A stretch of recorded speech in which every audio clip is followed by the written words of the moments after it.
I'm gonna be honest with you, I'm a pretty cheap guy. I don't usually splurge on the expensive thing when the cheap thing gives me what I need, even if there are sacrifices that need to be made. My toaster is the cheapest toaster that I could find that toasts 2 bagels at once, even though it usually burns them. I buy my shower gel at the dollar store, even though it smells like rubber and it makes my skin tingle, and I don't even know what brand my phone is. The text is all Chinese and the battery doesn't last the whole day, but gosh darn, it was cheap. Also, my cat, I don't know what breed she is. She doesn't move or eat anything like the guy who sold her to me said she would, but that's actually probably for the best because I shouldn't really be in charge of another living being, not after what happened to my last cat. Yeah, we're not going to talk about that. And handhelds are the same. I get the latest and greatest gizmos to show you guys because I'm a YouTube tech guy and that's what YouTube tech guys do. But if I was a regular, boring, non-YouTube guy like you, then I'd be on the hunt for the cheap option. Because why would I spend hundreds of dollars on a tech toy when something not hundreds of dollars can give me a very similar experience? And if that sounds like you, if you're the kind of dweeb who wants something that does a ton, that ticks all the important boxes, that doesn't cost an arm or a leg or an ear or a toe, like my mom would say, then listen up,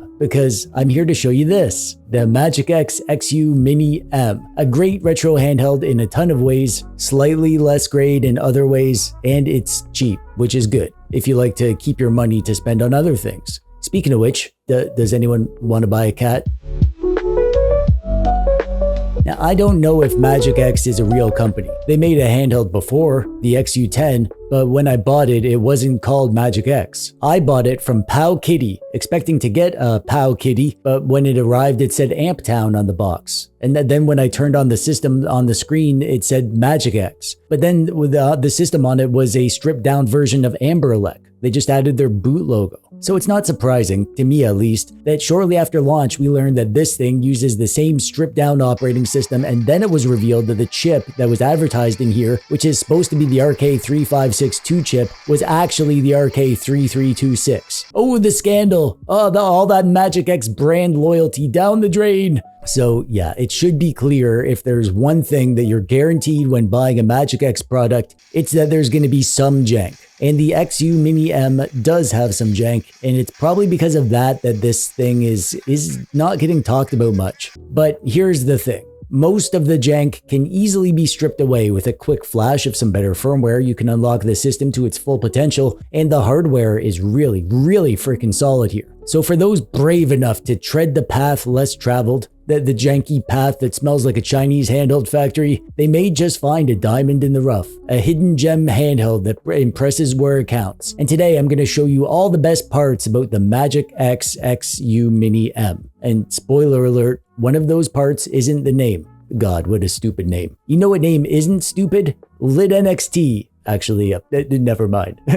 they sent this to me. So thanks to Lit NXT for keeping me filled up with great handhelds to share. And if you want one of these, you should buy it from them. And there's a link in the doodad below. And they have a Halloween sale going on right now, so you can save 12%. And this thing is orange, so it's kind of Halloween themed already. That's fun. It doesn't come in a box, but you get something better. You get a seriously solid carrying case. Usually you gotta pay an extra like $10 to get one of these bad boys, so that's definitely worth giving it credit for. In there we get the doodad itself, and up top we get a word paper that also doubles as an accordion. We also get some wipes and a screen protector. That's actually awesome. And there's our stock SD card, 128 gigabytes for my version, and a USB-C cable, because you probably don't have one of those yet, right? And a stretchy like tether thing. You know, so you can wear it as a bracelet or something.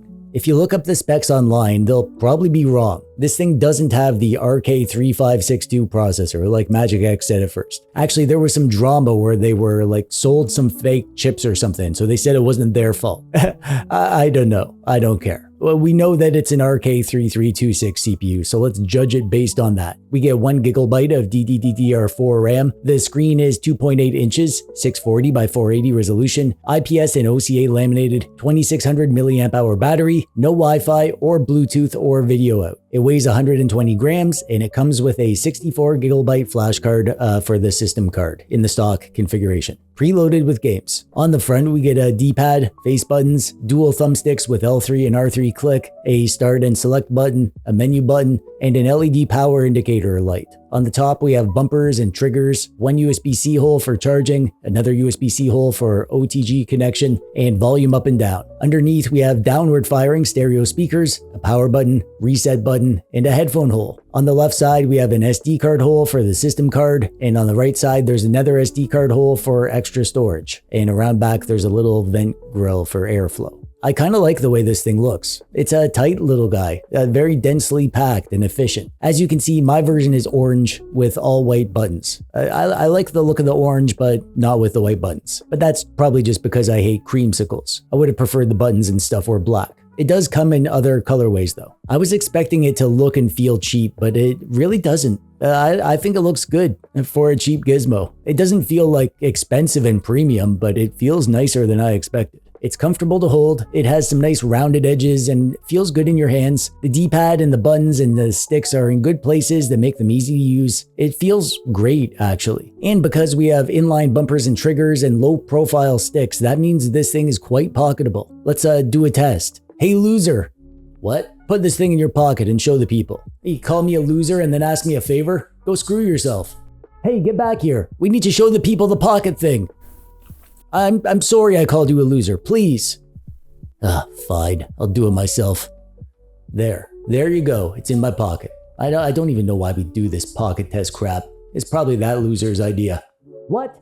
The buttons are a bit on the small side and they're a bit mushy feeling, but they're totally usable. I have no issues with them. Clicky bumpers and triggers, a little on the loud side, but not annoyingly loud. The D-pad is okay. It could be better. It has some slight false diagonals and I have some issues getting off my dragon punches every time, but it's usable and not problematic in most games. A bit on the small side. I know lots of people don't like smaller D-pads and buttons, but I actually like the size and feel of all the controls on here. And now onto the sticks. I'm gonna say a probably controversial thing right now. Are you ready? I hope so, because here it comes. These sticks are the best sticks on any retro handheld that I've tested. They are incredible. I love them so much. I want every retro gizmo to have these sticks. Their shape is my favorite kind of shape, which is a concave disc without big ridges around the outside. They are inset into the device, so they are flush with the buttons and the D-pad. But even though they're inset, they have a nice wide range of movement, and they have perfect inputs for a retro handheld. There is a tiny bit of cardinal snapping, which is good. That's what you want on a retro-focused device. That actually helps when using the stick as an 8-way joystick, but it's not done poorly here. Just a tiny bit of snapping, but we still get accurate analog movement. I couldn't have asked for more perfect sticks. I love them. The screen is another standout feature here. This is an amazing screen, which again is surprising on such a cheap device. This is technically a micro device since it's a 2.8-inch screen, so the same size as the MiU Mini and the Zazbiddy. So if you're not into micro devices, you're not gonna love this, but I do love micro devices and this screen just takes the crown. It's so bright that you can use it outside, but it also gets super dim for nighttime use. It's 640 by 480 resolution, and at that size, it's super crisp pixel density, and you get great pixel scaling options, of course. Amazing colors, great viewing angles. They chose an amazing screen, and the gaming experience on here is great because of that. And the sound is good. Yeah, the speakers are downward firing, which isn't ideal, but they're kind of angled towards the front of the bottom, so it's not as bad as you think. And also, they just sound good.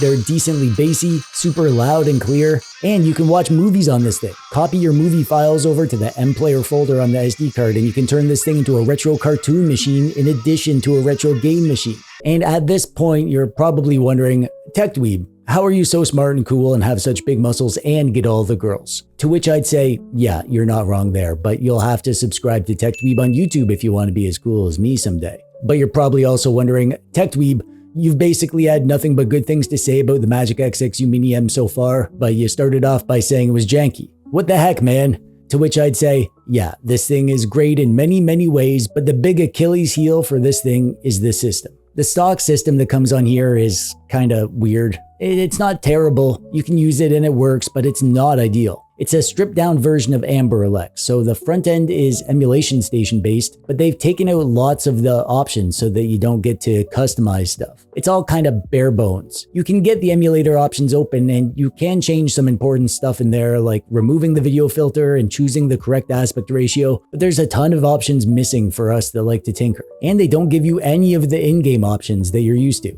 For instance, in Game Boy, I like to change the controls to Y and B instead of B and A, and you can't do that here. Or apply bezels or whatever. It's all stripped away. It's simpler like this, I guess, harder to mess something up, but for me, it's not enough. Honestly, even on the slightly janky stock OS, I guess most people would be happy with this, but if you're like me and you want the full experience, luckily there is an option if you're in the mood to tinker. You can get a full proper install of AmberELEC on here by using a custom operating system called Plum OS. I'm not going to give you a tutorial or anything, it's crazy easy to do. You just flash the image to an SD card and let it boot to install the system and then copy over your stuff and you're good to go. I'll include a link in the doodad below to the install info and download. With AmberELEC, you take away all the jank of this thing. AmberELEC is amazing. One of my favorite implementations of Emulation Station. It's so well done. I copied over my games and favorites list and box art from my newly build and it all worked instantly. You get all the interface options that you're missing on the stock system. You get full RetroArch access. I don't know why they locked it down in the stock config because I think most people would prefer to have full access, but at least it's a simple flash of Plum OS to fix it.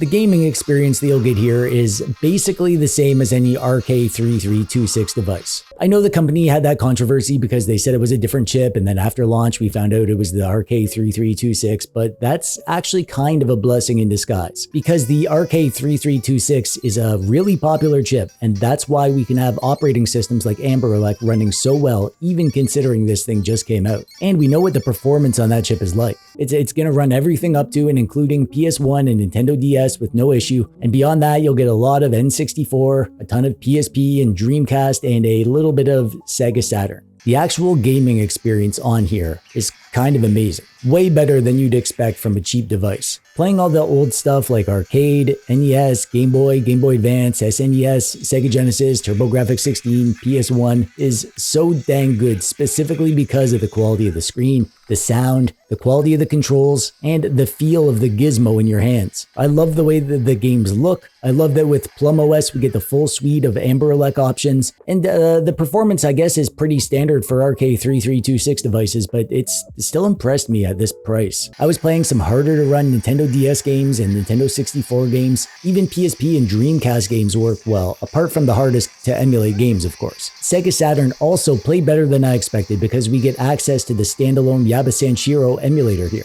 And tons of games work well if you're okay with frameskip. The controls are amazing, especially the sticks, so analog-centric games play just fine. This thing does warm up a bit when you're pushing it with the higher end stuff, but I don't notice the heat when I'm playing because it's kind of in the center of the device at the bottom, away from my fingers. It's hard to find fault with the minor gripes at this price point, but if you're okay with those, should you buy a MagicX XU Mini M is the question. And the answer is, it depends on one thing.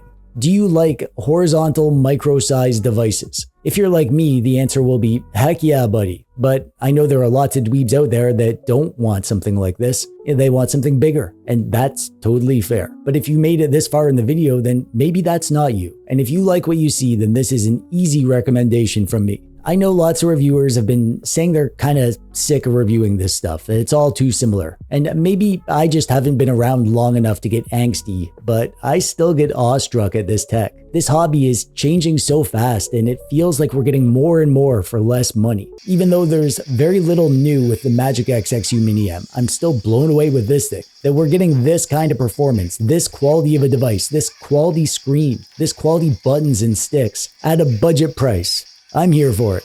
And if you do want one of these bad boys, you should buy it from Lid NXT. There's a link in the doodad below, and be sure to check out their Halloween sale going on right now because you can save 12% on anything in their store until Halloween. Free worldwide shipping too. And that brings us to the end. I hope you found this helpful and titillating. Let me know in the comments how titillated you are right now. Click the like button if you like the video, or don't if you didn't. That's it from me. I'm TechDweeb. Thanks for watching. Bye-bye.